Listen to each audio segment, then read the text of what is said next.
काहे कति बोलैलु हो उनु हमार बियाह सेट हो गइल बा अब बातचीत ना होई का मोर जाइब ससुरा तोहरा जाए के पहिले अब फेल होई हार्ड कार्ड छपाए से पहिले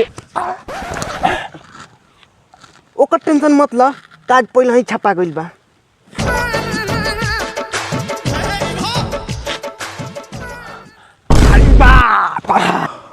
का भइलो हमार दिल टूट गइल भल तहर दिल के टूट गइल हमरा तो कुछ सुनैबे ना कइलो ख आए दिल टूट लागे कोनो होला ना आवाज हो फिर कोई से सुनी ई जमाना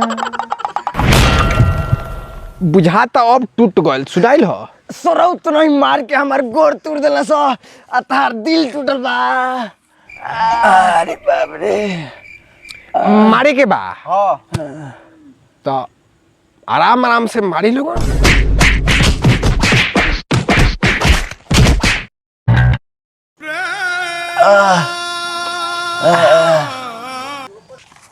अरे बाप रे पिटा गेल है गाड़े ते जानता नहीं हमार तो खाली ज्यादा लात नहीं चलेला हम ज्यादा साउथ के फिल्म देखेनी पहले तो साला हमार पहले पहले मार गए लतवे तोड़ देना है सब ना तो आज तो हम गर्दा उड़ा देती हमरो मतलब आंख मुदा गइल ह मारपीट करे से पहले तब हाँ हमार तो हाथ गोड़ सब चलेला एकदम देखा तो एकर मतलब कि पिटाल न की समझ ना ना बिल्कुल ना पिटाल नहीं से धोखा हो गइल हमनी के साथ चल कोनो बात ना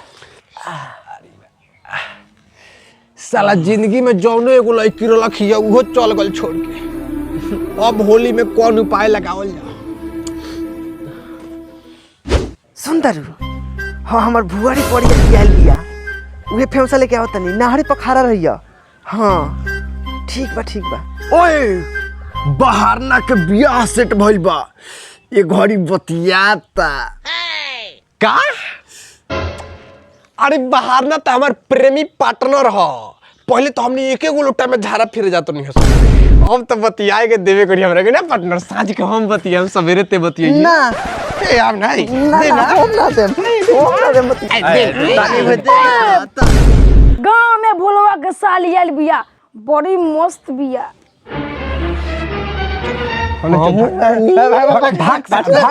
कंपटीशन ना होके चाहिए बाबू अब बताए हम भोलवा के साली के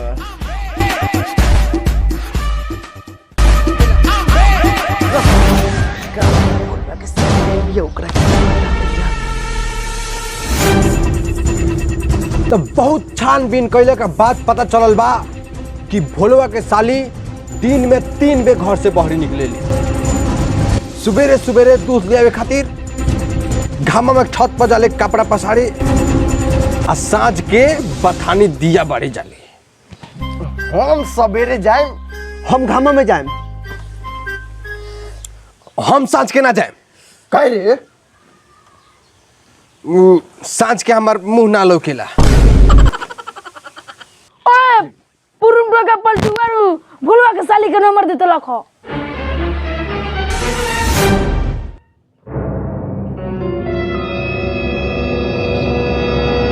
बड़ा बड़ियार बने सरी मार होई तो हम तो भाग जाए हम बड़ा जोर से भागे नहीं हाँ हम बानी सो आसन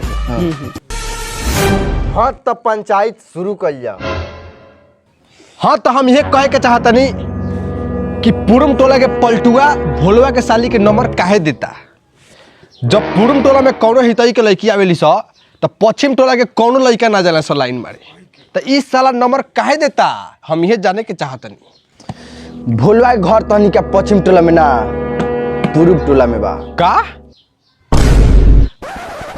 भोलवा के घर शुरुए से पश्चिम टोला में बा आज भोलवा के साली गल तो पूर्व टोला में हो गल ई तरह से के कह दिलक हो कही के भोलवा के घर पूर्व टोला में बा तो बा पश्चिम टोला के जिन भोलवा के साली ओरी ताक देना काट के रख दे देख पलटुआ तो धमकी मत दी हमरा के धमकी मत दी ना तो से का कर लेबे का कर लेबे ते माने हमरा कहे के मतलब कि देवे के बता 2-4 लात दे दे, गड़िया दे, मार दे, लेकिन धमकी मत दे। ओए झगड़ा ना, शांति से मारपीट होके के चाहिए, तब न कुछ हमरो कमी नहीं हुई, केस फौजदारी हुई। तो नमीन बुला के नापी करवाओ से नक्शा पर कि भोलुआ के घर पश्चिम टोला में बा कि पूर्व टोला में बा।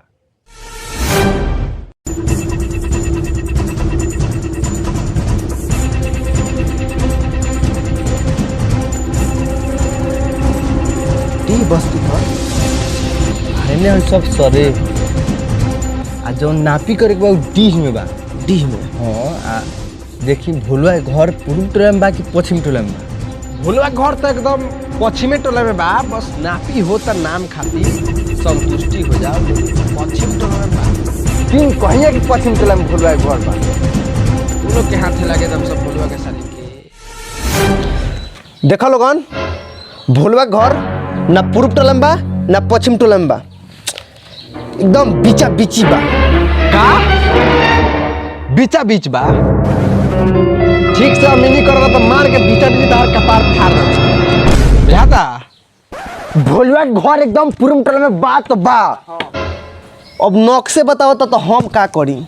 नक्शा बताओ ता, मार के नक्शा खराब कर देम। कह दो भोलुआ के घर पूर्व टोला में बा ना तो। जब भोलवा घर पश्चिम टोला में बात आएंगे, जबरदस्ती पूर्व टोला में बता दी हैं? हैं? पश्चिम टोला में बात तब बा कि ना हो ना बोली हैं?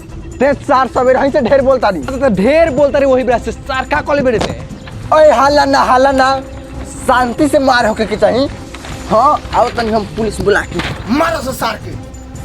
मार सार तहनी।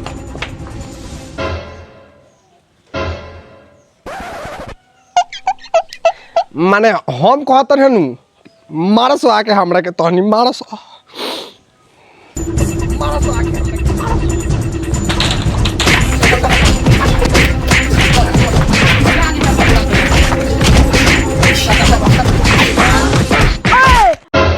भोलवा के साली नु। हाँ भोलुआ के सलीका। भोलवा के साली नु। अच्छा भोलुआ के सली हमार नंबर मांगा तो लकारी। भोलवा के साली नु, भोलवा जोरे भाग गल।